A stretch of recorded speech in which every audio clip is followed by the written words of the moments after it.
Hey, Ty, you ready to be humiliated by some medieval moves? I think. Is this like a safe word thing? It could be. Do you want it to be? I don't know, man. I don't know. Let's see how it goes.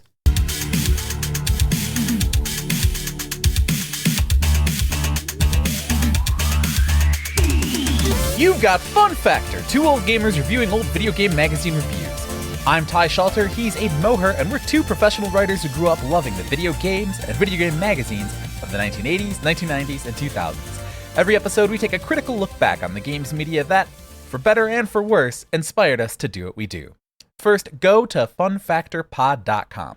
From there, you can follow the show on your podcatcher of choice, leave us a rating or review on iTunes, Spotify, YouTube, or wherever you catch the show. You can also hit the big subscribe button in the middle of the banner to support us and get access to ad-free regular episodes, special bonus episodes, and the subscriber-only channels of our community Discord. Follow us on Blue Sky at funfactorpod.com.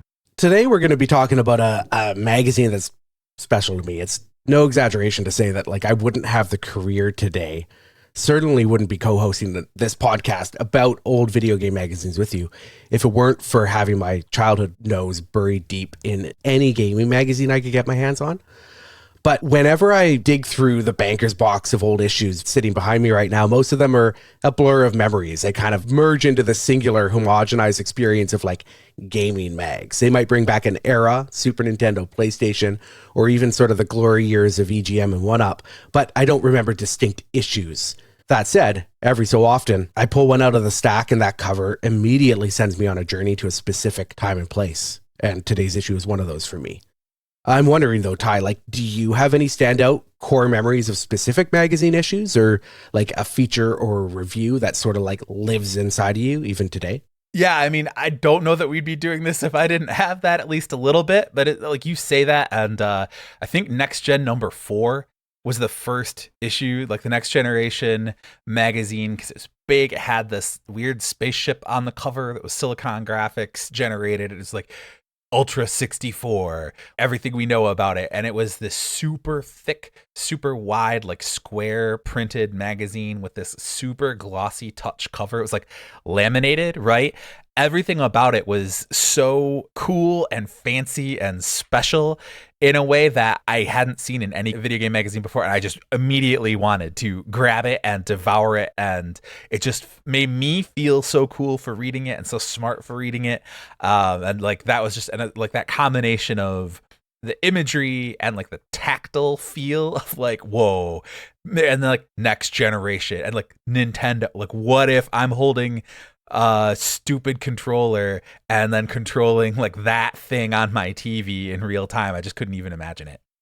I feel like this says so much about you and I, because you have the futuristic glossy, I feel like I'm an adult Next Gen magazine, and my issue, the issue I'm talking about today, it resonates with me and it lives inside me because Chrono Trigger's on the cover, and then there's just a huge gratuitous shot of Sonya Blade's boobs. That's it. And that was that was gaming mags, unfortunately for me, for a long time. Is this wait, hold on. Before you go on. Yeah, no, because I remember this cover too. And the reason why is that I wrote a letter to the editor in response to this. Whoa. Because there was a Mortal Kombat live show they were traveling. And so I got this issue within a day or two. And then we went on the local news, and Carrie, what's-her-face, Sonya Blade, she showed up at my local news, Lansing, Michigan, to promote the Mortal Kombat live show. And I was just sitting there being what? That is Sonya Blade in the costume, in studio. Can't remember if my mom had worked at that TV station in the ad department. I think she left briefly before this. But anyway, my mind was absolutely blown. So I wrote in this goofy letter to the editor being I couldn't believe it. There's on the cover is Sonya Blade. And then there on the TV is also Sonya Blade. I mean, you know what they say about Lansing, Michigan, right? That is where the mortalist of combat takes place. So that seems out of place, but maybe not so much. Is this a lost experience today in today's media landscape? Are there kids out there who remember the first time they read My History of Chrono Trigger on Medium or that Polygon feature? Is there sort of that emotional connection to games writing I think Flash media, Flash games. You know, my kids are all in their upper teens or early 20s, as in 20 exactly. They have that connection to that early Flash games, Flash media, interactive stuff. You know, every website had like clickable buttons, and there were like little mini games sort of embedded in lots of things that, you know, that you wouldn't see today. Yeah. But like the games media, games criticism is definitely it's a different thing, and I think it's a lot of their own content, right? Like short form video and that kind of thing. In a lot of ways, like a lot of games media nowadays feels like it's still written for the same people who are buying game players in next gen, right? It was written for 12-year-olds then and 40-year-olds now. And like, of course, there's media and there's ways to consume video game culture that resonate with kids. And it's video, it's TikTok, it's YouTube, it's, you know, playing Fortnite with their friends or Five Nights at Freddy's with their friends over group chat. And they're just different ways that these kids are obviously engaging with this stuff. But for us, it was these video game magazines, right? You know, and nothing says millennial like nostalgia for magazines. And so that's where we're at. We're going to talk about one of my very favorite video game issues. All right, let's open the cover and get in. If you're not already a member, getting your ad-free episodes, just hang tight. We'll get into Game Players number 75 and go deep reviewing its review of a game they describe as near perfection.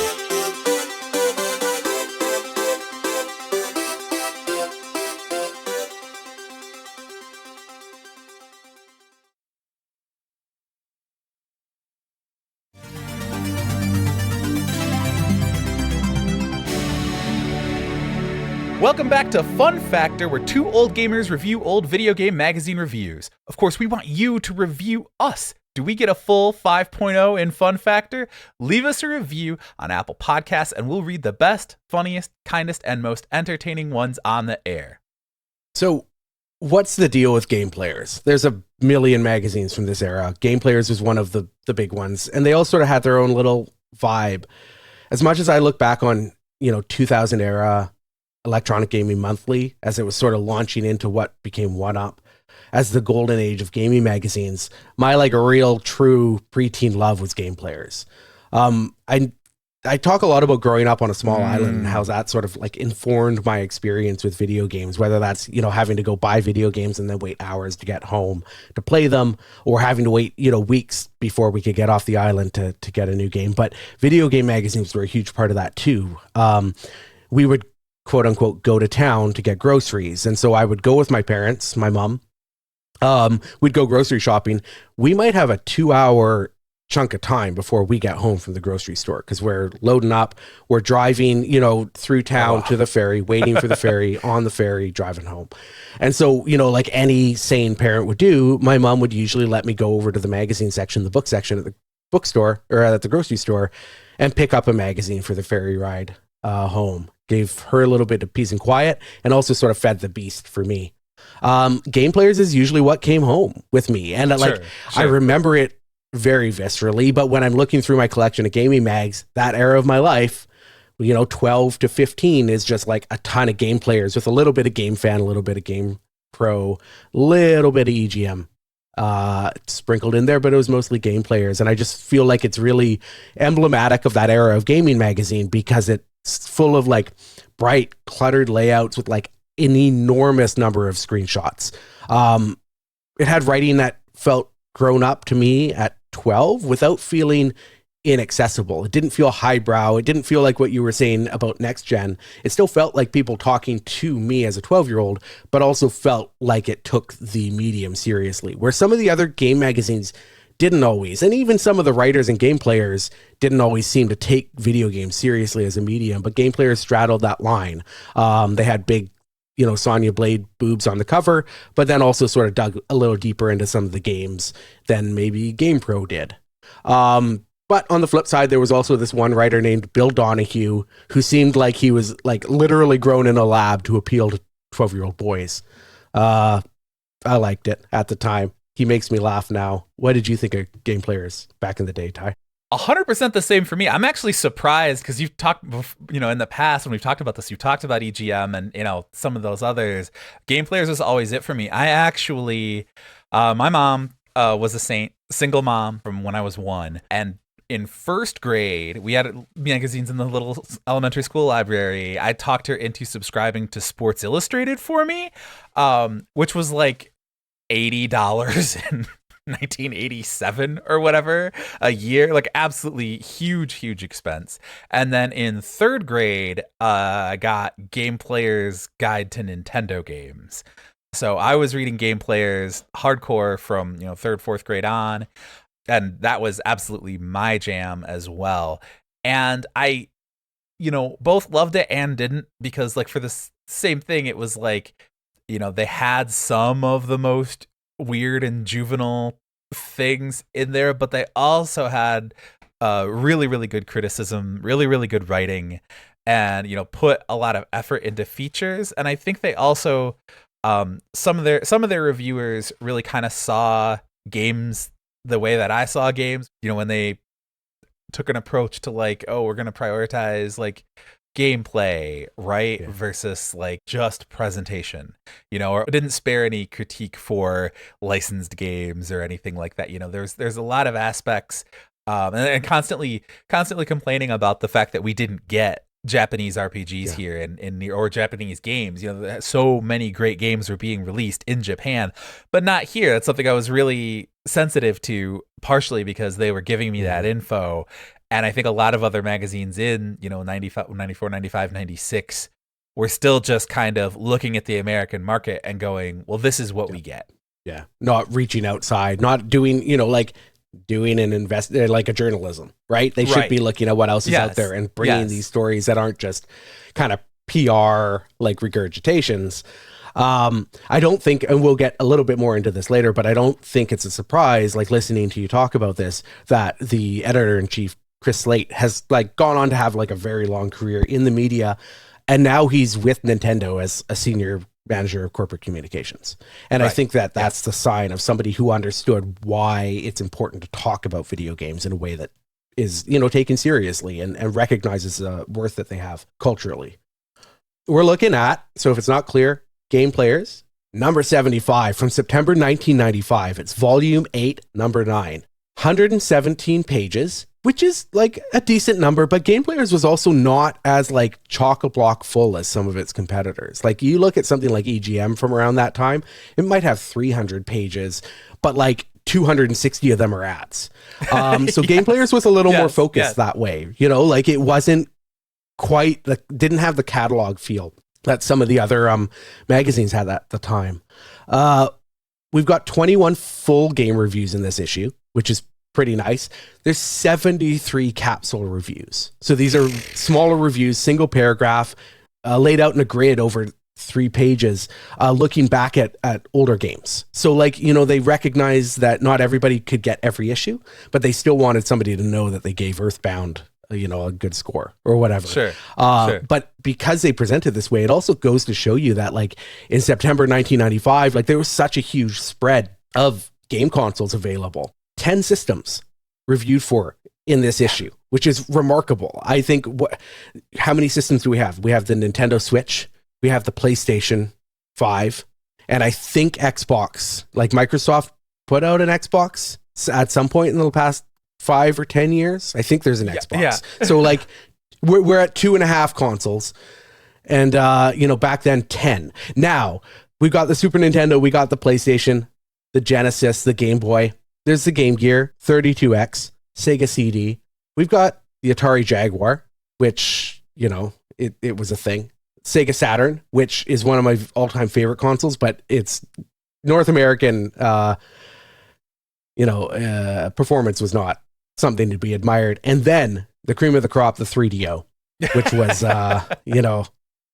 always an adventure. And so you have like, a range of games from systems like the Super NES that are in the height of their power, putting out some of the best games of all time. And then you have the first vestiges of that next generation when you're getting PlayStation, you're getting Saturn, you're getting the Jaguar, the 3DO, trying to like figure out what's coming next. A lot of reviews all over the place sometimes, but also looking back, I think they usually get it right. They're usually highlighting the games that like have kind of stuck through time. They also had 3 reader reviews. which is kind of fun. You know, within 5 years, internet forums would sort of replace, you know, like reader reviews and stuff like that as the way for people to kind of discuss and get involved. But, you know, they peppered in 3 little reader reviews, which was pretty fun. And then, of course, this was pre-Game Facts. So if you needed your Nintendo cheats, you went to Game Players, you went to Game Pro. This issue has 20 different cheat sheets for different games, whether that's strategy, sometimes it's like code, sometimes it's Pro Action Replay or Game Genie codes, all over the place. But Game Cheats was always like, it's kind of hard to, like, in a post Game Facts world, it's kind of hard to explain to people why cheats were such a vital part of selling magazines back in the mid 90s, but Game Players was like chock full of them. Yeah, well, it's funny because it kind of went away and now has come back, right? Like guides, like generating guides and walkthroughs is a huge part of how a lot of text operations that are still operating stay operating.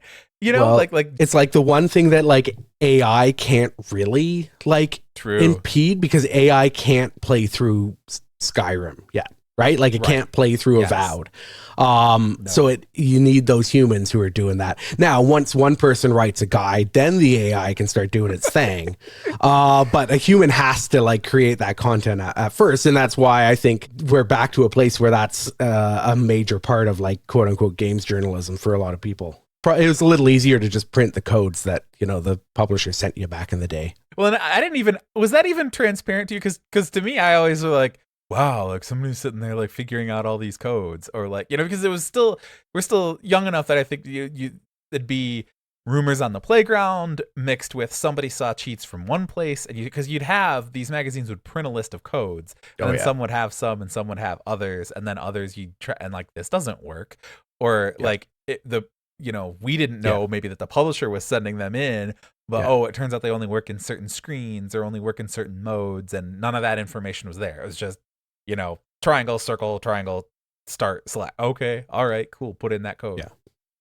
And I mean, like some of the cheats that they would have in there would be like, you know, the button presses for like, you know, as we kind of cold opened in Killer Instinct, you had humilities, and you know, just like a fatality in Mortal Kombat, you do your humility with a button. Presses. Like that would be in there, and that's not like a secret, that's probably in the manual. But for kids who have like rented Killer Instinct and don't have the manual, like that's valuable you know, content, I suppose, valuable material. But yeah, like I didn't know that. Like in hindsight, it's very clearly a marketing thing, right? It's obviously something that's like there to like sell games and to sell, you know, magazines at the time. I probably had the same assumption that somebody was just sitting there like jamming every key combo on the gamepad trying to unlock Shenlong. Right. Okay. Game Players had a fairly small staff, as most magazines did at the time. We mentioned him earlier, editor-in-chief Chris Slate. And then there was a cast of never-do-wells who are all, not surprisingly, white dudes in their early 20s. Jeff Lundgren, who was a particular favorite of mine. Me too. Probably because of this issue, because of some of the things he says in the review we're going to read later. Trent, who does not have a last name. I could not find his last name in the issue. He's just Trent, which is the most mid-90s like Gen 100%. X guy name of all time. We've got Mike Salmon, like the fish, Mike Salmon, Patrick Bagata, and of course, Bill Donahue. Not listed on the front of the magazine, but found in the official masthead at the back are, and I think very crucially, art director Mike Wilmoth and graphic designers Anna Cobb and Debbie Wells. We look back on these magazines and we think about, and we're going to talk a lot about the writing, but a lot of credit needs to go to the graphics team for their role in defining the feel of magazines at the time and giving them each a distinct feel. And we don't see a lot from the designers and the graphic designers who are putting in all that work. Also notably, Anna Cobb and Debbie Wells were, you know, two of the prominent women on the team who didn't get billing, who didn't get recognized outside of like tiny little like 6-point font on the very back page of the magazine. Right. Sometimes you look back on these old magazines and you see a lot of familiar names, people who have gone on and, you know, like Chris Slate, as we mentioned earlier, he went on to be editor-in-chief of not just Game Players, but Nintendo Power. and PlayStation Magazine.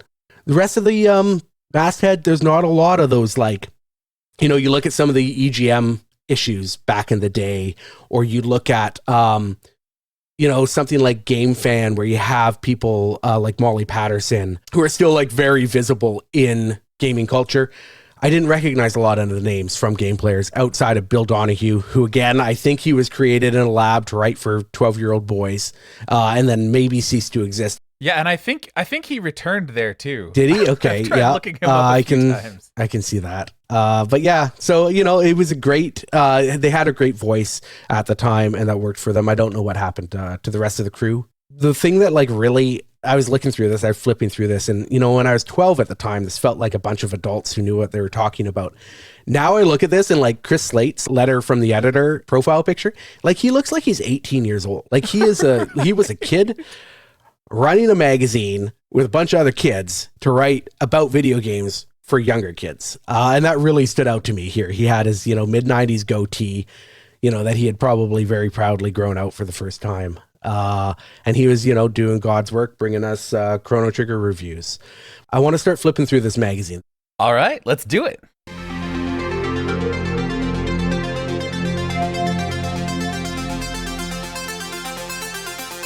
The cover is beautiful. Like I said, like this lightning, like high key Sonya Blade art, big Mortal Kombat 3. For sure. Logo, because Mortal Kombat or Street Fighter basically had to be on the cover of every magazine in some capacity at this time. Right. And then in the bottom right corner, we have Marl and Chrono from, quote unquote, Squaresoft unleashes the biggest RPG of all time. 3 exclamation marks. And then Chrono Trigger. So we have a big Chrono Trigger spread here, which was, you know, a draw for me, because at this time, you know, I was already looking for as much Chrono Trigger content as I could get. We've got a few ads. They're very like 90s-esque. We've got the, you know, the Meet the Team. We've got the Chris Slate editorial letter. I want to get into some of these letters from the readers, which was a huge part of gaming at the time. And I want you to kick things off with me by reading this particular letter from Craig. It's called The Same Old Story. And he drops some like serious truth bombs about the Sonic series. And I think this guy should have been a critic at the time, because I've never heard somebody match my opinions of Sonic quite so closely. So can you give that a read? It's on the I see it here. Top of page for sure. 13 there. All right. When I opened my June issue of Game Players and saw that Knuckles Chaotix only got a 41%, I was amazed. It's about time somebody woke up and realized that all the Sonic games are exactly the same. Every game is the same old crap as the one before it. True, Mario games don't come out as often, but each one brings out new ideas and concepts. Even the MK series changed drastically each game, so we gamers wouldn't get bored or upset. Sonic was cool the first time or two, but now it's just pathetic. It seems as if the people at Sega aren't even putting in an effort anymore. Same goes for the Street Fighter 2 series. It's the same game with the same characters and the same moves every time. Capcom should either move on to SF3 or just forget about the whole damn thing. Craig Patek, Toledo, Ohio. I love how this reads like Dr. Robotnik and M. Bison got together and like furiously wrote a letter to a video game magazine. Pathetic. Chris Slate responds saying, hey, we just like to call it like we see it. There is a plague in the video game community, a pestilence called unoriginality. Thankfully, new PlayStation and Saturn games seem to be reaching beyond the stale 16-bit titles of late. But will we be damning yet another 3D polygonal environment game a year from now? Hopefully game developers can use the new technology to keep Hopefully game developers can use the new technology to keep the video game scene fresh and exciting. Hey, I'm optimistic. Hold on, I gotta break in. I'm gonna give you a little bit of credit here, Aidan. For those who are watching on the audio-only version, this response is formatted. It is justified around 5-6 Sonic the Hedgehog cartoons, all like the same one, just like copy and pasted at different sides. So it's like following the contours of his like hair and stuff 2 or 3 words at a time. Unoriginality doesn't even fit on one line. The word new is given its own line. So Aidan is reading like Like, it was not easy. 30, 40 words spread out over like 27 lines of shifting, curving text justified around these drawings of Sonic. Incredibly tricky. But worth it because Craig, like I said, just nailed my opinion of Sonic. Truth bomb. But what I think is interesting is, I think we look back on games, like the late 16-bit era that they're calling unoriginal or stale. And I think Chris Slate was right in saying the PlayStation's coming and it's going to change things. Absolutely changed things. But it was also like saying that change needed to happen while some of the very best games of all time were like literally coming out. Also feels in hindsight a little funny to me. We're going to move on. Not the next page. I think it's page 16. Okay. It's a section called Connections. So this is all like we're 5 pages deep into the reader letter section. Right at the end here, we have Connections. I'm going to get Ty in trouble here. This is horrible. Can you please read Liz Hunger's submission in full? All right. Please. Here we go. As in full as you feel comfortable. Yeah. Okay. Again, doxing children. I'm in need of a pen pal. I'm turning 10. I have a Genesis and a Game Boy. Liz Hunger, 291 Gramercy Heights, Clifton Heights, Pennsylvania, 19018. That's a child. Home address. In a magazine. In every grocery store in the country. On the continent. Everybody goes to jail. And there's like a bunch of them. Like this. It's insane. Now I want you to go and read Cody Bearden's submission, which was, I feel like it's kind of coming back into vogue. Cody's going to be living his good life. Yeah, coming to you from Crossett, Arkansas. Cody Bearden. I'd like a pen pal 8 to 12 who has a NES or Sega. I want a boy, but a girl is fine. Guess a girl's fine. I'm sure Liz and Amanda and Jessica and Mindy and Vivian and Crystal. I'm just reading apparently girls' names from this big long list of pen pal. Like looks like basically a 50-50 gender split. And I'm sure all of those girls. That's what I wanted to talk about next. We do look back at this and it does feel like a magazine written for boys, but you get to this connection section and the people looking, to connect with other people, there's about a 50 mix of boys and girls looking for pen pals. And I thought that was something that stood out, as insane as it is that they're literally printing home addresses for children. The idea there that you have people wanting to connect, the internet didn't exist, is just sort of a quaint look back on what it was like to be a gaming fan. If you didn't have that in your life, I was lucky to have a lot of friends who were into gaming. And so that was just part of our social life. Right. People like this, like they were reaching out. They wanted other people to share that sort of interest in. And there's this idea that gaming is 50-50 for boys and girls, men and women, everybody now. But, it's always been that way. There's always been a mix of, young boys and girls and everyone else that wants to play games. And I think that this was a little snapshot into that. Okay. What a world. Yeah. Anyway. A few pages later, there's a really great piece of context about the PlayStation and the gaming world's perception of the console landscape at the time. We talked a little bit about this with the Sonic thing, being tired of 16-bit games, even as some of the best of all time were coming out. But let's flip on over to page 22, and I'd like you to read the section called PlayStation Prepares Attack on Saturn. With the PlayStation slated for a national September 9th release date, rumors continue to persist that Sony's Dream Machine will sneak out earlier. While the company stands by the September launch, several other dates, including a July 4th release, are still the talk of the video game community. The conflicting reports are based loosely on rumors that despite their statements to the contrary, Sony execs are worried about Saturn's head start.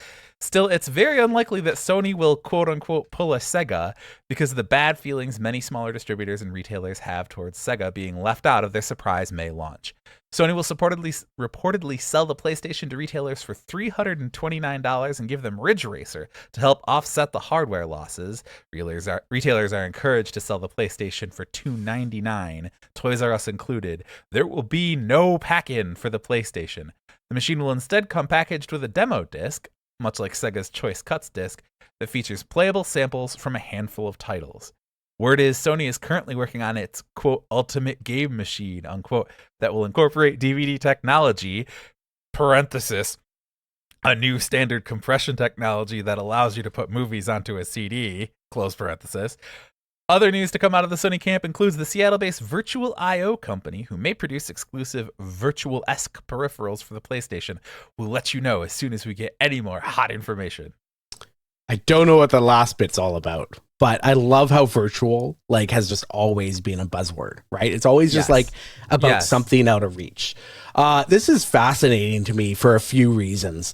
First of all, they're already leaking about the PlayStation 2, right? Implementing DVDs and DVD integration into the PlayStation 2 was a monumental reason why it became the most successful game console of all time. It was the best, cheapest way to get a DVD player when the PlayStation 2 came out. And I don't know, if you weren't around at the time, it's hard to understand that. DVD players are Value Village, and they're $6 by the dozen. At the time, if you wanted a DVD player, PlayStation 2 was the way to go. And the fact that PlayStation's not even out yet, this game magazine is already sort of leaking what Sony's doing with its next console was interesting. We're looking at the PlayStation, and they're looking at what Sega did with the Saturn, which in hindsight is considered to be a disaster. Saturn launched early, by surprise, just out of nowhere. It was just available in stores. And that's largely considered one of the reasons that the Sega Saturn just crashed and burned in the West. Nobody knows what's happening for the PlayStation, right? We see in hindsight that the PlayStation just came out of nowhere, not came out of nowhere, but lapped everybody during that generation. And it seems like a surefire hit. At the time, though, there was this idea that Sega was the powerhouse. They just released their console. They released it early. How is Sony going to respond? Sony responded by sticking firm to its release date, and the PlayStation came out September 19th. So actually a little later than what they list in here on September 9th. But at the time, it was oh, hey, Sony needs to step up because Sega's doing all of this. And I think some of that ability to calm themselves and make rational, good business decisions is part of why Sony was able to do what they did in the PlayStation era. They came in cheap. They stuck to their guns on their release date. They didn't, panic or try to respond to what Sega was doing as they were flailing. Sega was clearly afraid of the PlayStation. Hindsight's really interesting to look at perception of what was happening. PlayStation prepares attack on Saturn. PlayStation didn't need to attack Saturn, right? PlayStation just needed to come out and do its thing. Sort of ignore the flailing Sega console in the corner, that's had too much to drink, and just do your thing. Put on your presentation, get all the fans. They're going to come to your next show. There was that console wars sort of thing that I think the magazines were also trying to fuel up a little bit. Oh, for sure. And I was actually, this season, I thought we should get at least one example of not this, one of the ones from the June or July issues, because what Sega did, and in a way, it kind of fits into Sega's ahead of its time for better and for worse thing.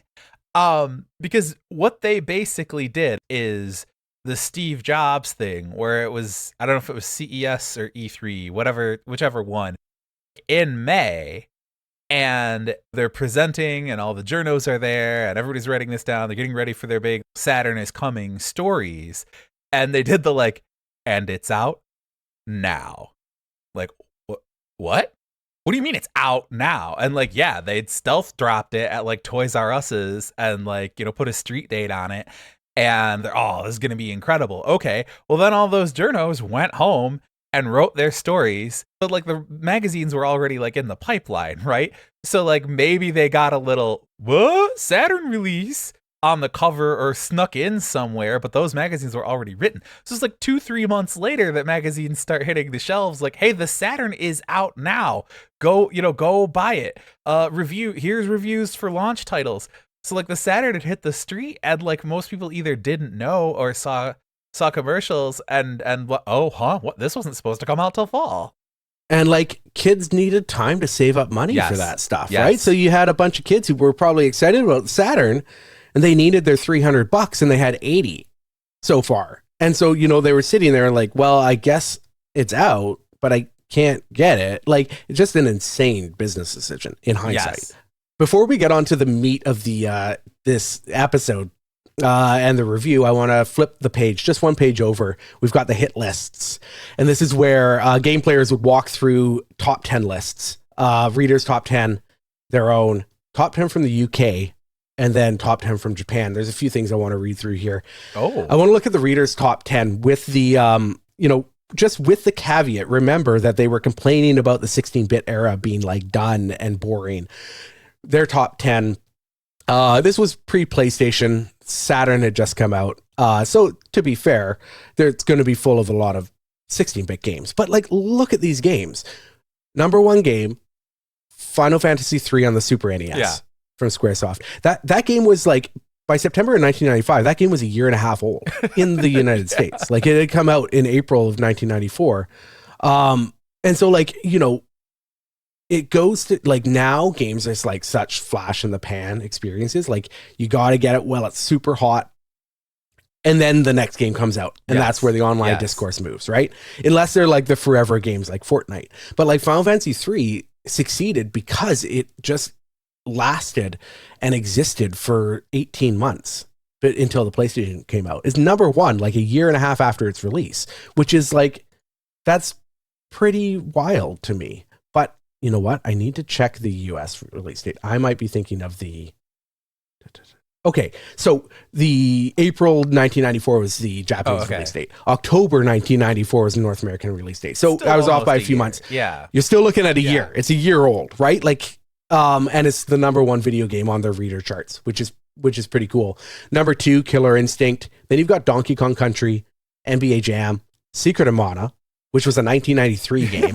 Right. Like that game's old. Mortal Kombat 2, Doom, which was another 1993 game. This was a 32X version. Then you got Earthworm Jim, Virtual Fighter in the arcade, and Sonic and Knuckles. Like, pretty good list. And also goes to show that the 16-bit era was like not done. No. It wasn't, no. There was still so much there to offer. It's interesting though, because, you go on and look at the game players staff's list, and they've got greatest 9 on Saturn. Sounds like, I don't know, a golf game. I have baseball, no idea what that is. Like 9 players on a baseball team. I bet that's what it is. 9 innings? Yeah, that makes sense. You have to score 9 runs to win a baseball game, right? Is that how it works? You got Warhawk on the PlayStation, which me and my friends played a ton of when the PlayStation came out. Toshinden, Mortal Kombat 3, Jumping Flash. You got Killer Instinct. You have Yoshi's Island, which is really interesting given context later in the magazine.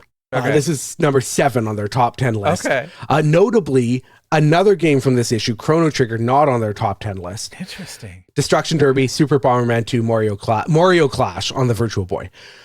A lot of bragging in that list. I feel like they're going through and they're like, hey, look at all these games we get to play. Okay. Then you get in the top 10 from the UK. You have Theme Park.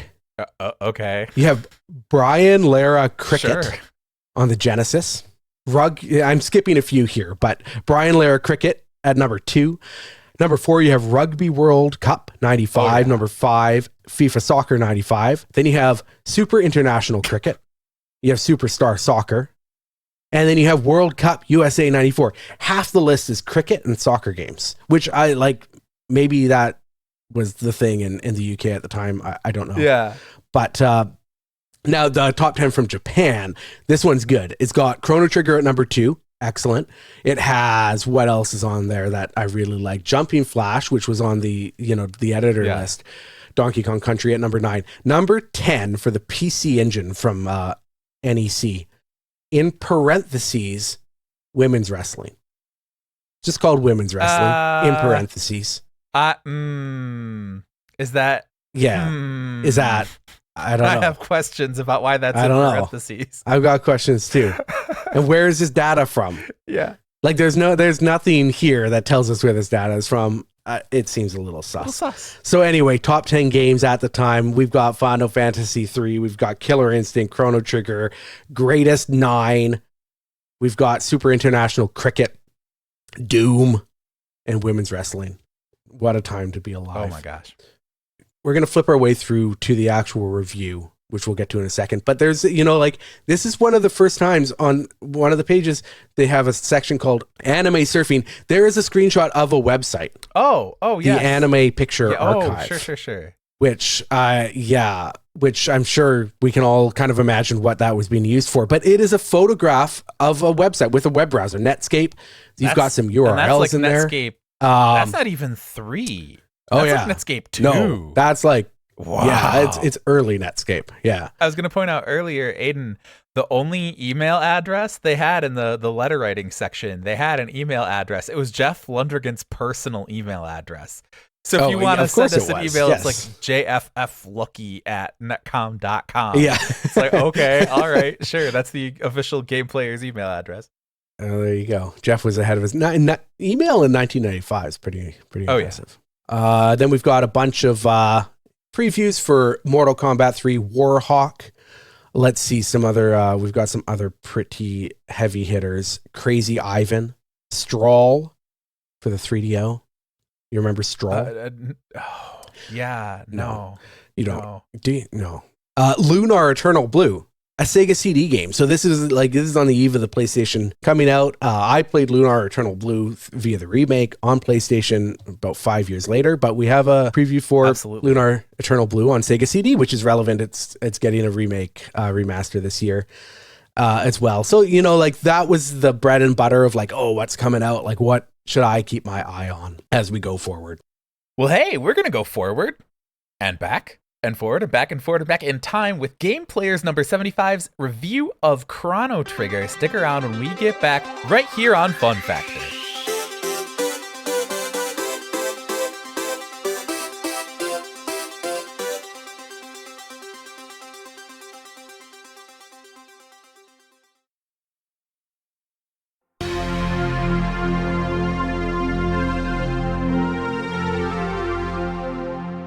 This is where the magic happens. Today's review is going to be the Game Player review of Chrono Trigger. Ever heard of it? I want to give a jokey, what? No, but I can't. I've been making my entire personality out of Chrono Trigger since that was released. Basically, I saved up my lawnmower. That's why money. We're friends. Right, exactly. I saved up my lawnmower money. I paid $85 for this game in 1995, partially because of this review. It was the only copy my local Babbage's even had. So that's how badly I wanted it. And the ads, there's actually been multiple ads for it in this issue. Square really spent a lot of money to promote it, which was not typical for them. And it got a ton of what we would now call earned media and coverage because it was every single bit as good as advertised. A lot of people don't know this, but Ty actually has a tattoo of Chrono Trigger, but with his own adult face around his belly button and his belly. It's weird. That's how we became friends. I saw it in person somehow. Okay, on the cover, Game Players calls this the quote-unquote biggest RPG ever. Chrono Trigger is not a very big RPG, even by the standards of the time. It feels big, though, because of the multiple timelines, multiple endings, and a lot of player expression. It feels really big, but it's actually especially once you compare it to the PlayStation RPGs that were coming over the next few years, Chrono Trigger is actually a fairly concise little experience, and it only gets more so as you get to New Game Pluses. But megabytes, Aidan. So they're calling it the biggest. Megabytes. And so that mattered, right? And there's great stories from the developers about how they kept getting a few more megabits, and then they could the courthouse scene or Magus's castle, those kind of extended pixel art backdrop cinematics at the time. And so that was exciting. It was exciting at the time, even though, it didn't necessarily mean anything. And it's hilariously small now. Game Players call it biggest RPG ever. I'm just going to go ahead and call it the best RPG ever. I like you, from the moment I kind of played it, the moment it came into my life, it became extremely important to me. I'm very open about my love for Chrono Trigger. I wrote a very extensive history, which you can find online, called Timeless, that digs into Chrono Trigger's development history, the people who made it, the people who played it, and why it has had this like lasting impact on the fan community. I didn't like RPGs a lot when I first found them via the Game Boy, but by the time I discovered Final Fantasy VI, Final Fantasy III at the time, I became like just absolutely obsessed with that game and wanted to find anything I could from the creators of Final Fantasy III. And so I scoured magazines. I discovered this game called Chrono Trigger, who was coming from Hironobu Sakaguchi, who had created Final Fantasy. And that was it. It was like forever after. From that point forward, my personality was, I want Chrono Trigger. And then once I got Chrono Trigger, it was, I have Chrono Trigger and I love Chrono Trigger. Mm-hmm. And it's just never, it's just silly. I'm 41, but that's still just a huge part of my like personality. It just means a lot to me. I found it at the right time. It's not an exaggeration to say that like this review in particular, which is really what took me from like, oh, this next game front of Final Fantasy guy looks really cool, to this is the game that I need to have. Like, it was this review, Jeff Lundgren's review of Chrono Trigger in this issue of Game Players, that became the review I've read like most of my life. I used to keep this magazine beside my side of the bed while I waited for the game to come out, and I would just read through this review every night and pour over the pictures and take in every detail I could. And then once the game came out, I'd go back and I'd read it and I'd find the points where I disagreed, or the screenshots where I go, oh, hey, like I just got to that part in the game. It just kind of kept coming back into my experience of actually playing the game. It's the best game ever. Yes. Like you said, Chrono Trigger is one of those games that, like, in a lot of ways exceeded the mile-high expectations it had. It had so much great coverage, so much advertising, and yet it still came out and was far above and beyond this. And a lot of that's due to, like, its dream team of creators. Some of them were known, like Hironobu Sakaguchi, who created Final Fantasy. So he was known for having a gigantic ego and he being difficult to work with. They called him the king at the time, when he was creating Final Fantasy. And really, I think like in 9 universes out of 10, Chrono Trigger ends up being a complete mess because you have these huge creative personalities in a space trying to come up with something that works, and it just falls apart. But we live in the 1 universe out of 10 where this game is not just came together and released, but it's amazing, and it's, a classic that's beloved by so many people. And unfortunately, that means we get everything else that comes with this specific universe, which, I mean, isn't great right now, but we've got Chrono Trigger. By combining the best aspects of Final Fantasy from Sakaguchi and Dragon Quest, because that series creator, Yuji Horii, was a big part of Chrono Trigger. It pushed the Super Nintendo to the limits and launched the careers of, like, I think 12 staffers on Chrono Trigger went on to direct their own like RPGs for Square and other companies. Like 12 of them that were there as like battle programmers or like writers or like, just all along the chain, all along the development pipeline. You had these people who were just like top tier talent who went on to create games like Xenogears, Xenoblade Chronicles from Takahashi. Mainline Final Fantasy games. Exactly. You had like, it launched the career of Yasunori Mitsuda, who is like regarded as one of the great video game composers. And they were all just working on a team together, like these incredible talents. To get a sports reference in, it's like the Mike Holmgren Green Bay Packers. We had like Steve Mariucci, John Gruden, Ray Rhodes. You had like literally 7 future head coaches on that staff. It was just like an incredibly loaded team that like everybody went on to make their mark in some way or another in the industry. And like with Squaresoft at the time, it was just so organic. Yes. They just attracted the best and they pushed the best. And like, to a point where Yasunori Mitsuda, who did music for the game. Like he ended up in the hospital with an ulcer, and Yes. Final Fantasy composer Nobuo Uematsu had to step in and finish the soundtrack because they were pushing these people so hard. But it also sort of inspired so much of what made Square so interesting and successful, especially through the PlayStation's run. You want to walk through the review format here for me? So this is a big splashy 2-page review, tons of pull-out graphics, which they highlight. You have little head to lovely in the beginning, 2 arms, and the captions. They keep being like, just look at this. You find yourself wanting to get to the next stage of the game so you can see what they're going to show you next. All this kind of stuff. They even have a second opinion from editor-in-chief Chris Slate. But then they had a 5-aspect 1 through 10. And then there was a weighted average. Graphics weighted by 2, music and sound by 1, innovation by 1, gameplay by 8, and replay value by 6 to get to a 100 out of 100 possible rating.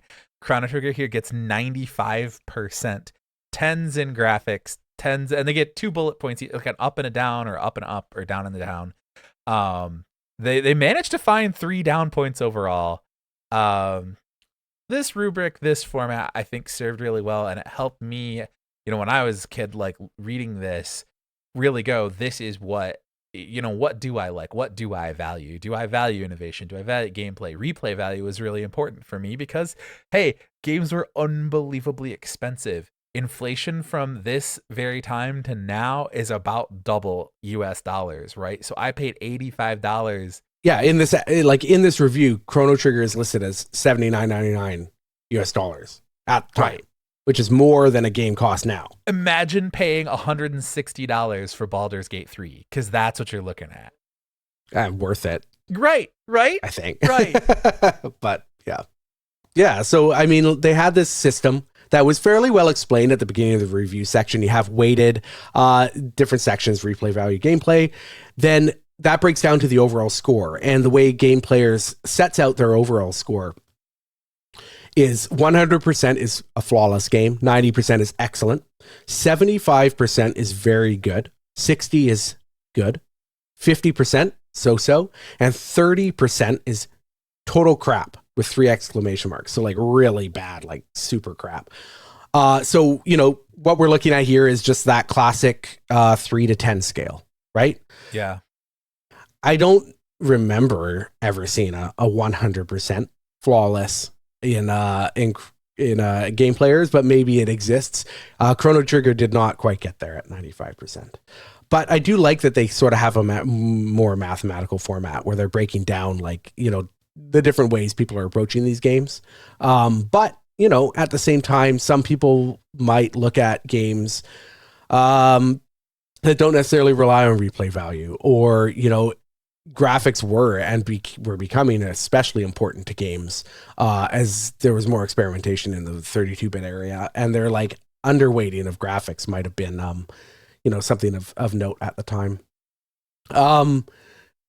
One of the things I like about game players too is they have different styles of reviews. So like Chrono Trigger, like you said, gets a 2-page spread. Then there's also capsule reviews of a bunch of Virtual Boy games and backlog titles. We have full-page single critic reviews. And then we also have even a few reader reviews scattered in there. Before we get to Chrono Trigger, one of the other best games of all time is also reviewed in this issue, and it's Yoshi's Island, which is my favorite platformer of all time. Sure. It only got a 76%, which is bananas to me. But maybe another episode we could discuss on how Yoshi's Island deserves a more than 76%. Yeah. Especially because also in this episode is classic, unforgettable platformer Bug. Everybody loves Bug. It got a 74%. So this, okay. On the surface,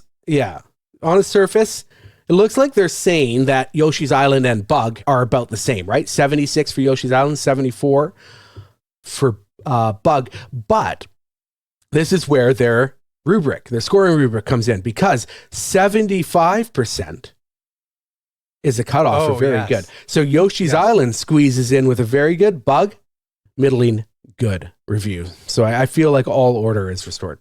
Yeah, well, and I was actually going to say, seriously, though, because I believe it was 90% plus got their Game Player's Ultimate Award, Yes. which you can see here. It's got just a big thumbs up around Game Players, that Ultimate. So Chrono Trigger, of course, has one.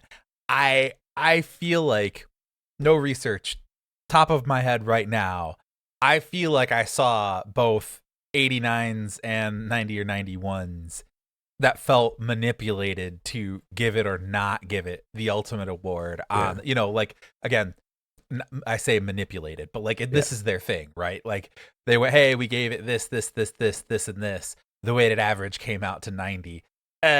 We don't want to give it the thumbs does the up math logo. does the math work there? Tick it down. That's how I passed math in grade 10.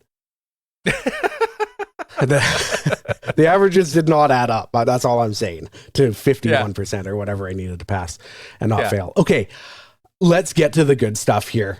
Chrono Trigger, with this beautiful 2-page spread, lots of screenshots, mostly from the early game, but then as you get up to the top of the screen, you actually see some kind of deep cut stuff with the Mammon Machine and Queen Zeal. I love the fact that they have these like bespoke 3D like cluttered letters instead of like the Chrono Trigger logo. They're I don't know. Yeah. Rights issue, I guess, but they like use like 3D text. I remember this because I'm pretty sure my buddy, one of my friends, had a 3D text maker or generator, and you could do like the ray traced lighting. And I think I remember being like, "Yo, this is like it's sick. I can't believe they just womped this up out of the 3D and then just slapped it there." So good, and it looks like it's like tumbling a little bit. It's funny. Jeff Lundgren was the lead reviewer on this. Like I said, this probably is part of the reason why he was my favorite reviewer at the time. Chris Slate offers up a second opinion. Jeff says, sigh, next to falling nose deep into a pile of cheerleaders, there's nothing I like better than a sprawling, complicated, gorgeous, funny, well-made RPG, and gosh darn it if those folks at Square didn't go ahead and send me one 2 or 3 times a year. You gotta love them. I had repressed. I gotta say, Aidan, I had blocked out that this is the lead of this interview, and like rereading, I was like, "Oh yeah, that's right." He does start there. And I also reading it now. I think we have does a dog wear pants like this or like this issue with falling nose deep into a pile of cheerleaders? Because I think as a kid, I pictured like a leaf pile, and then like okay, timber, and then you only hit the surface and you only go nose deep. But it could also be, I picture jumping into a pool and then it goes up to your nostrils, preposterous on all levels. Jeff's email is in this issue. We could ask him. I will email jfflcky@netcom.com. I will do it right now. And it's simply beautiful. I mean, geez, if you thought Final Fantasy III was a treat for the eyes, wait until you look at Chrono Trigger. It's jaw-dropping. Square's signature soundtracks are still going strong, too. And if you like them big, the story is relatively non-linear, with at least 15 different endings. You'll also find a few mild innovations. I want to come back to that. Yeah. Rather than switching to a separate combat screen, creatures attack you in the middle of the regular background while the combat menus pop up around the action. You can see the monsters coming and avoid them if you're good or lucky, and characters can combine their skills for combination attacks. Plus, once you've beaten the game, you can play through again using the built-up characters from the first game. Okay, Chrono Trigger isn't the first game with New Game Plus, but it is the game that introduced that phrase to video games, and it's ubiquitous now. The fact that I don't know if this is sort of they just didn't really know what they were looking at the time, which could be, but calling mild innovations, New Game Plus was not a mild innovation. It changed the way that we approached and what we expected from RPGs and what replayability in RPGs was. And also he talks about, rather than switching to a separate combat screen, creatures attack you in the middle of the regular background. There's a reason other games don't do this. You read about the Chrono Trigger development team talking about this and how every battle in the game had to be hand scripted, hand blocked, hand animated. There had to be a little story about it. You had to understand where the creatures were, how you're navigating through the environment. all in a way that wasn't built with like combat arena and then navigational section, combat arena, navigational section.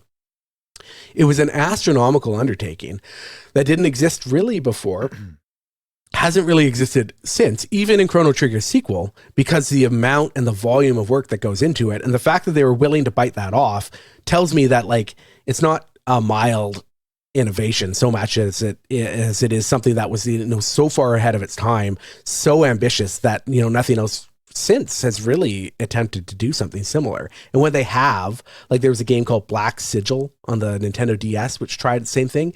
It didn't feel very good.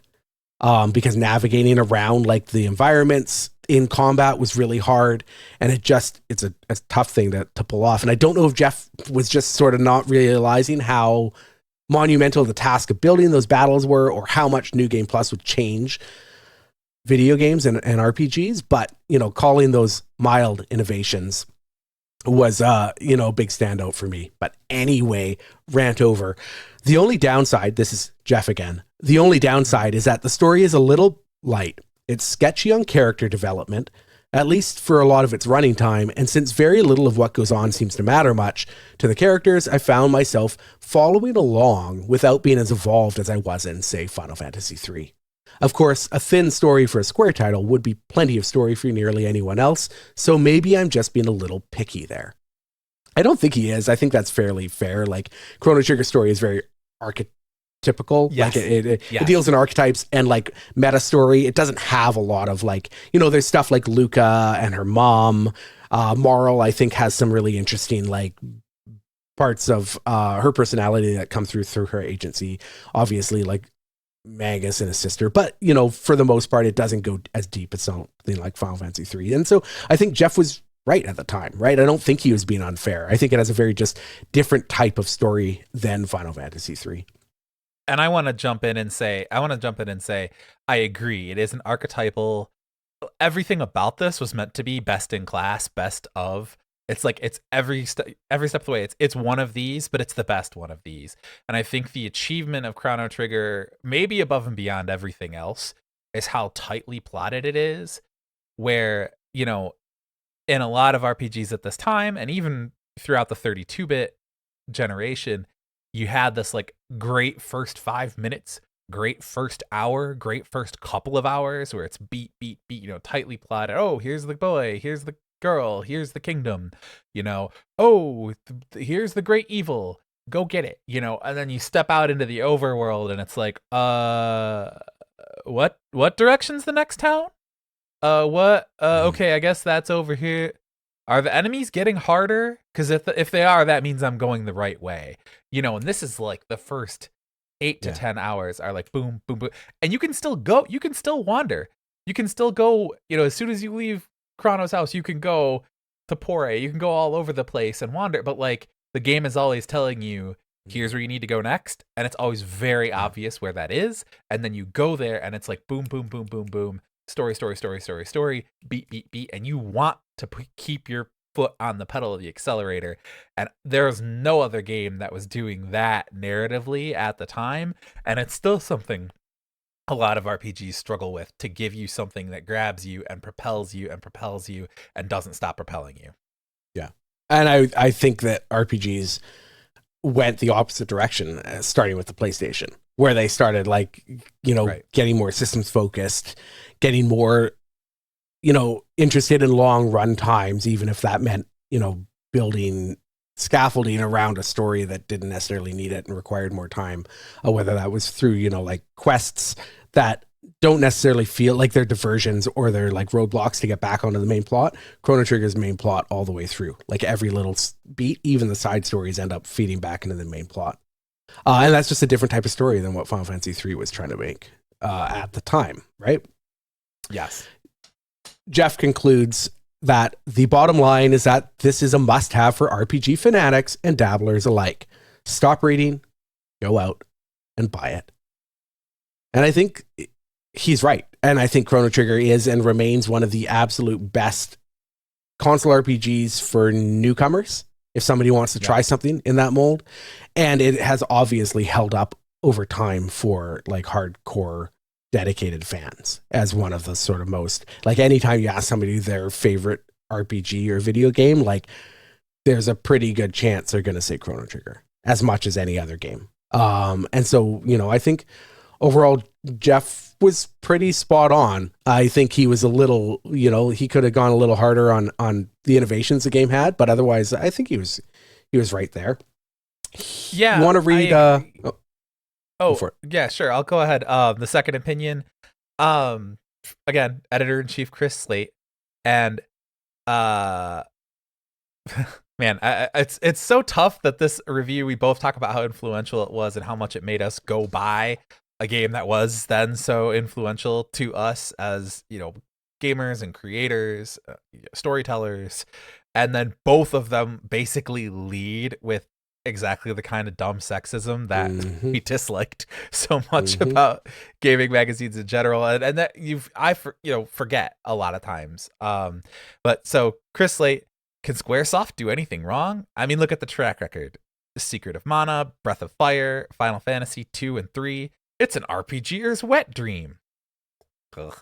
Naturally, it's no big surprise that Chrono Trigger instantly shot to the top of the Japanese charts earlier this year. I do agree with Jeff that the developers could have put a bit more emphasis on the storyline, but it's hard to criticize near perfection. The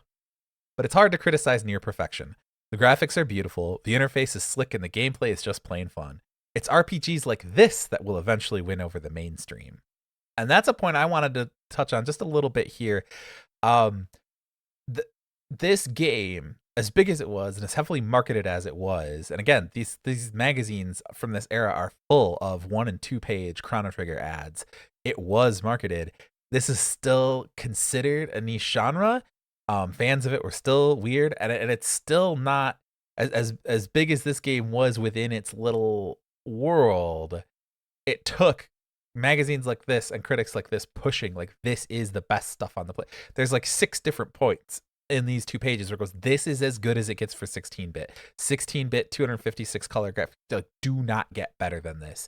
Go buy it, go buy it, go buy it. And like, it still felt hipstery. It still felt like, other people still preferred Final Fantasy 3, 6. Yeah. Other people preferred other games.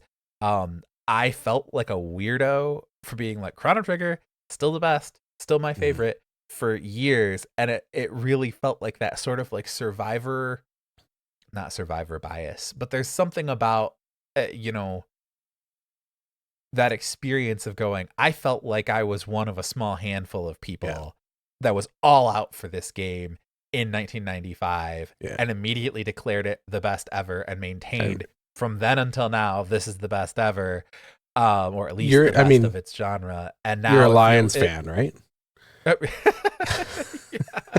Right. You should be used to justifying your fandom. Yeah, justifying my fandom, and then also, sort of, not to say bandwagon, but like when I got, when I had kids, I kind of dropped out of active game, especially game culture participation. I basically couldn't play long narrative games. I had no interest in Xbox, so I missed like the Xbox 360 era, like the early Xbox Live stuff. Completely missed all criticism and culture and stuff. And so it was kind of weird to me when I got back into it around 2015, 2016, how many critics were like, oh yeah, Chrono Trigger best ever. And I was like, oh, what? Like this, now to this day, it's a little bit less so, but still to this day, you'll find like 15, 20% of like games people will point at, oh yeah, Chrono Trigger is at least top 10 all time, top 5 all time.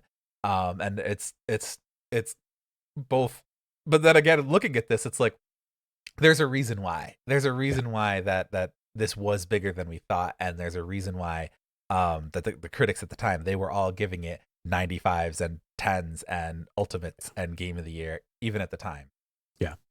And I think there was like a sort of a perception that games needed to be pushing technological boundaries to be like worthwhile. And you saw that a lot in the media, whereas Chrono Trigger was just taking everything that had been learned over the 8 and the 16-bit generations and like polishing it into something that didn't need rough edges, didn't need to push and expand into unknown territory. It took everything that worked and made it as good as possible.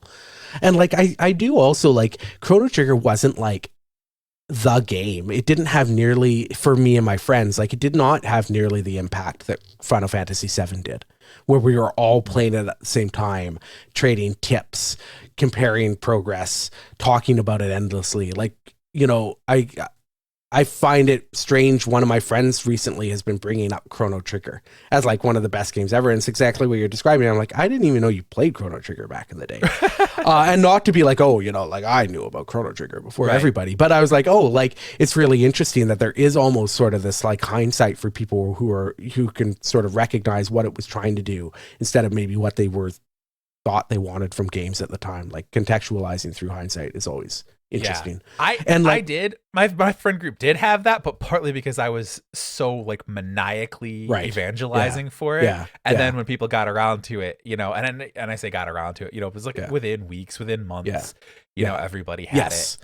So, but it was then we were doing that and trading and comparing, because then we were new game plussing, right? We were trying to compete how many could see all the endings, who could level up their characters the highest, that kind of stuff. I have like strong memories of us trading Final Fantasy VI cart around and each of us beating it one at a time. Final Fantasy VII, like I've talked about like going to my friend's house, bringing my Commodore monitor and my PlayStation over, playing Lunar together. I don't have any memories of playing Chrono Trigger with friends, which is really interesting because of the kind of ubiquitousness of it now. I think what's also interesting, like Chris Slate in the Second Opinion says, like, you know, it's RPGs like this that will eventually win over the mainstream. Chrono Trigger, I think, sold 500,000 copies, 300,000 copies or something like that. It did okay. Like, you know, that was about as well as RPGs, console RPGs did in the West. I think like with the hindsight of where Final Fantasy VII went, and it sold 10 million copies, and that's what actual mainstream success looks like. Like, I don't even know that Chris was necessarily thinking that big when he's saying like Chrono Trigger could hit mainstream success. You know, he wasn't thinking of Chrono Trigger selling 10 million copies because that was never in the realm of possibility for console RPGs at the time. The way that it is, I mean, it's not. Nah, I guess they can still sort of sell that much now, but yeah, I don't know. I think like Elden Rings, that's the exception. But I think even, you know, Final Fantasy 15 ended up selling over 10 million units, I think. They both liked it. I think that some of their like criticisms are, you know, not that you can't criticize Chrono Trigger, but, you know, like I think that their criticisms of the storyline sort of like want it to be a little more narrative heavy, a little more like info dumpy, a little bit more, you know, like Final Fantasy VI, and it's not that, and that's fair. They gave Chrono Trigger a 10 on graphics. They said, so they, like you said earlier, they do a plus, like two bullet points. It can be a negative or a positive. For graphics, 2 positive points. They say words can't describe this. Go look at the pictures. So you can go and look at the magazine pictures that are blurry CRT photographs that look they look beautiful. And it says as good as 16-bit. And the second bullet point is as good as a 16-bit game can get, which is pretty true. I think most people would put Chrono Trigger, Trials of Mana, like, you know, Yoshi's Island up at the top of the 16-bit generation in terms of graphics. Music and sound effects. The first bullet point is a positive one. It says, love the sound, love the tunes. The next one is a negative. It says, some of it isn't terribly original and some themes sound alike, and I can't even engage with that one because we do not have enough time, and that seems wild to me.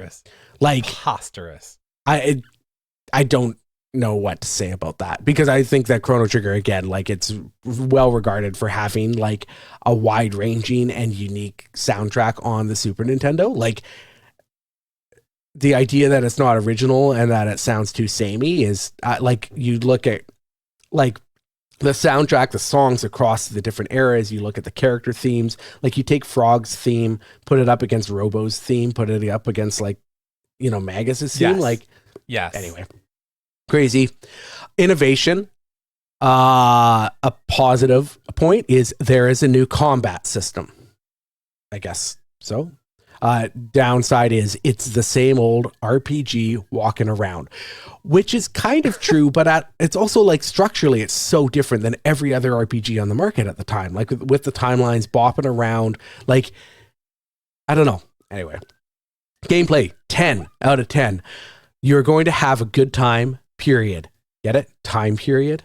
Pretty good. Second bullet point, trust me, it doesn't get much better than this. Replay value, 9 out of 10 for the game that like popularized the concept of New Game Plus.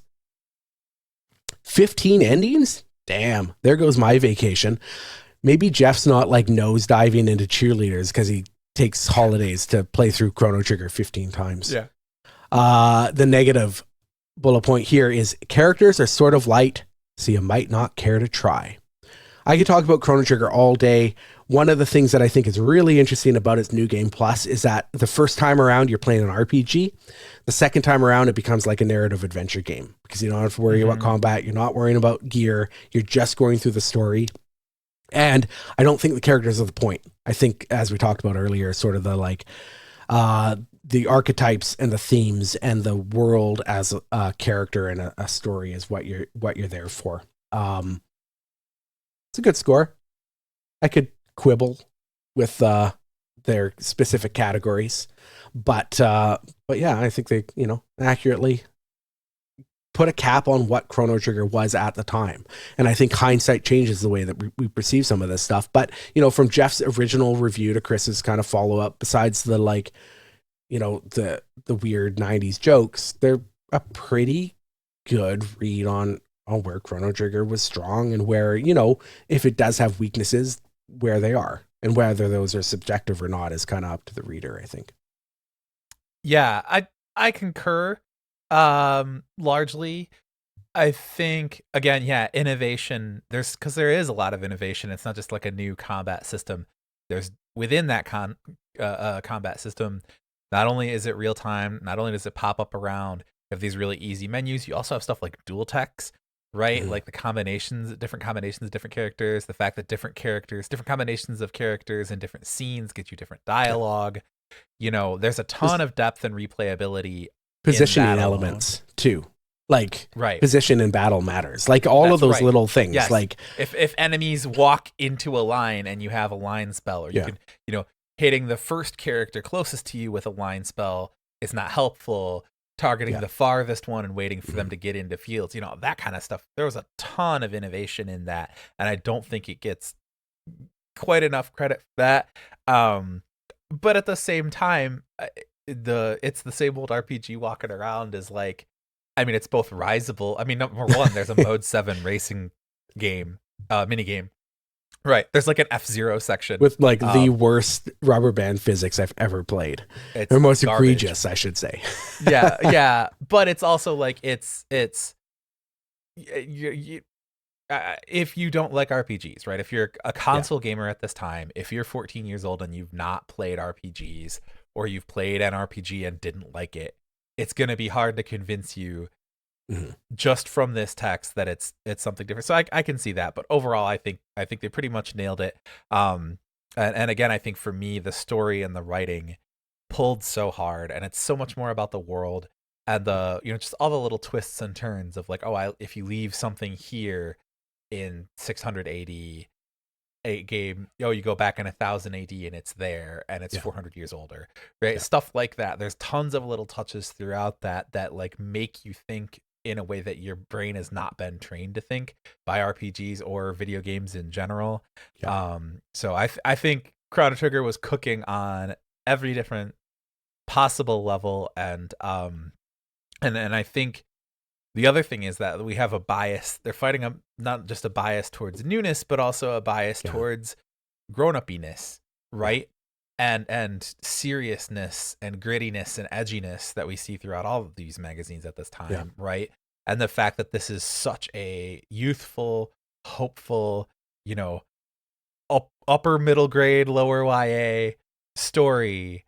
And I think that really it shows how well it's done, that these guys that are sitting here, I mean, literally the next page is like a weirdo Japanese like softcore, like 14 and up game. It's like Yeah. that something as like wholesome and pure as Chrono Trigger gets a 95, I think Yeah. shows how much it was fighting upstream and how good it was. And I think like you only have to flip a few pages later to like Chris Slate's review of Yoshi's Island to see that in effect, because Yes. it dogs on Yoshi's Island for being too cartoony. Like it gives Yoshi's Island a 5 out of 10 on graphics.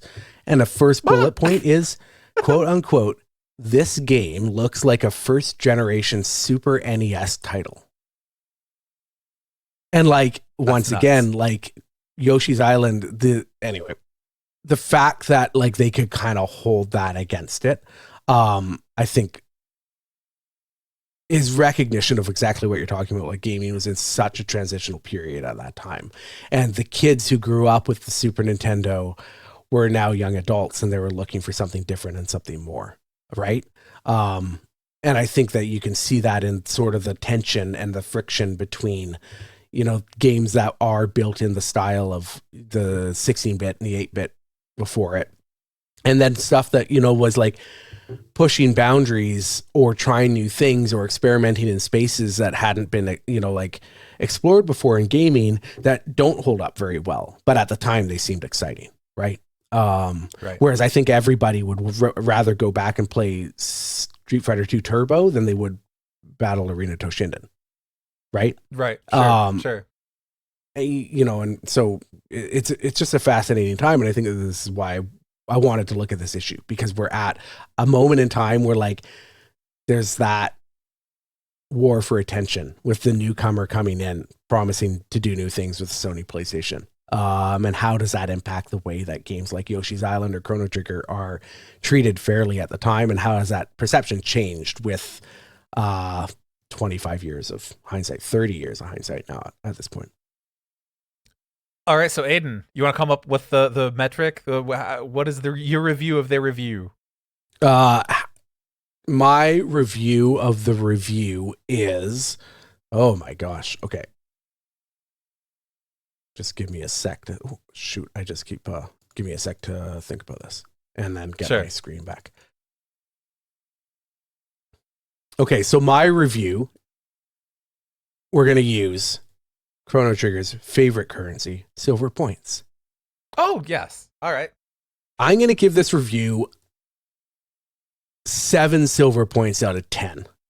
So I think that it's fairly well written. I think that the way that they interlace a lot of like screenshots and almost like break down the early plot of the game into the review, because that's something we didn't talk about. They write about through captions of screenshots, like showing you the early parts of the game. I think that's all really interesting. And I think Lundgren and Chris Slate, like outside of the jokes, he gave some fairly well written criticism, especially for the time.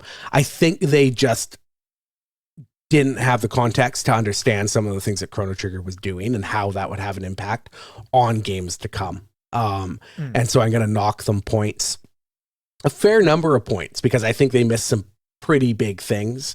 I'm going to knock them down to a 7 for missing, the stuff that Chrono Trigger was doing that was going to impact like a lot of games to come. That's fair. I was going to go 9 out of 10 silver points. And the 10th was really just for all the sexist jokes. I think, it's we could and did quibble with some of the stuff. I think Lundgren maybe a little bit more, because I think he was more well-versed. I don't know if he read Japanese or spoke Japanese, but I think he was a lot more in tune with the Japanese scene at the time and was a little bit older and more experienced, certainly than Chris Slate. Just looking at these two author photos, it's like, oh wow, okay, yeah, you got like a guy in his like mid to late 20s and a dude who looks like he's still in high school. But overall, I think you come out swinging 95 out of 100, and just start to finish, buy this game to an audience that wasn't necessarily primed to buy RPGs, and then they knew they were stepping out on a limb and saying, this is the one, maybe this is the game that finally puts RPGs up with all the other ones, and to an extent they were right, and so I want to give them credit for that. That's fair. I think it's a good review. I'm trying to use that full scale too, but yeah, for sure. But I think when you take shots at a game, you gotta hit. You know, if you're going to take shots at a game's innovation, like innovation is proven out when those innovations persist.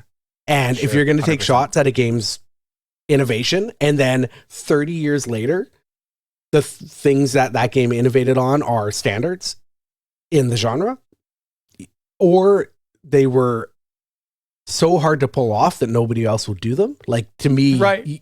If you're calling your shot, you gotta hit. And I think they missed here. Oh, I mean, obviously the overall rating was 95%. Like, I think that they recognized it for being great for what it was. And they've got to find criticism somewhere, but I don't think going after the game's innovation was the way to do it. And that is our review of Game Player's review of Chrono Trigger. Did we get it right? Leave a review at Apple Podcasts, post it as a comment on YouTube, and we'll read the best ones on air. And hey, go ahead and pass this show around to all your friends like it's third grade and we're on the playground. Shout us out on Blue Sky, YouTube, and TikTok at FunFactor Pod. But unlike these old magazines, you won't have to wait a month for your next installment. We're dropping new episodes every 2 weeks. So go to funfactorpod.com, follow our show on your podcatcher of choice, and please consider becoming a member of FunFactor Ultra, our premium tiers that unlock ad-free episodes, bonus episodes, and the members-only channels of our Discord. It's in the big button on the banner at funfactorpod.com. If you do, you and we will have a maximum score in FunFactor.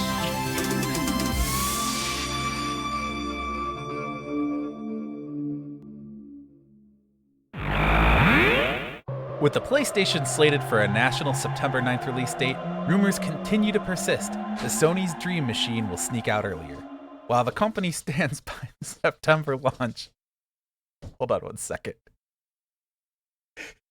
It's okay. Sorry, my cat went absolutely nuts. Okay, all right. That's okay, yeah. all right. Pull the rug out from under everybody, including your partners, like, in the way that it kind of upset people around Sega, because they were just scared of the PlayStation. They didn't want to compete. They thought that they could get that competitive advantage by being out late. Now, Nintendo 64 came out late and it suffered against the PlayStation as well. Was there, I just don't know that you could compete against what Sony was doing. They were throwing so much money at developers. Yes. The media was cheap. They just had a good idea of how to disrupt gaming at the time. And they were further ahead. It's like, I don't know, man. Like, it's weird because, like, they were, like, less conservative, small c conservative than Nintendo, right? Like, Nintendo was grasping onto what had always worked. Sega was, like, throwing everything at the wall. And Sony, like, just, like, kind of just threaded the needle by going right down the middle of them. Now, like, the middle is not a place I advise a lot of people to spend time, but when you have two competitors who are like completely flailing the way that they are, you can see that you don't necessarily have to take on the risk necessarily that exists with leaning far in one way or the other. So Sony can go, hey, we'll just be cheap, we'll be accessible, we'll be the one people can get their hands on. And it worked for them. It's a bad political platform, but it was a pretty good strategic business decision. Yeah, no, I think that's definitely right. And Sony, of course, leveraged that, hey, we're a $1 consumer products company. Yeah. We know how to launch a new technology. We know how to get people to come in and go, oh, yeah, like I want this thing. Oh, hey, and it's cheaper than I thought. I mean, CDs themselves, right? Just a few years earlier had become the supplanted everything as the audio medium. Yes. DVDs were coming and they knew how to get that. So it's like it makes sense that Sony was able to leverage this leadership. And Sega and Nintendo, who couldn't just afford to lose a boatload or make retailers, it's like Sony can make Best Buy go, hey, you're selling umpteen hundred Sony SKUs. You're going to take a $20 hit on this one. And you're going to have people in your store at Christmas. Okay. Yeah. Nintendo can't do that same thing. Yeah. But it's funny because it's all cyclical too, right? Like Sony, eventually their hubris caught up with them with the PlayStation 3, and they made a lot of the same mistakes, that Nintendo was making with the Nintendo 64. And Nintendo 64 came in with the Wii, which was cheap and accessible and games were easy to get. And it, was a huge success. It's almost like chasing technology over chasing sort of experience is not a good fit for video game consoles. But anyway, possibly another episode there.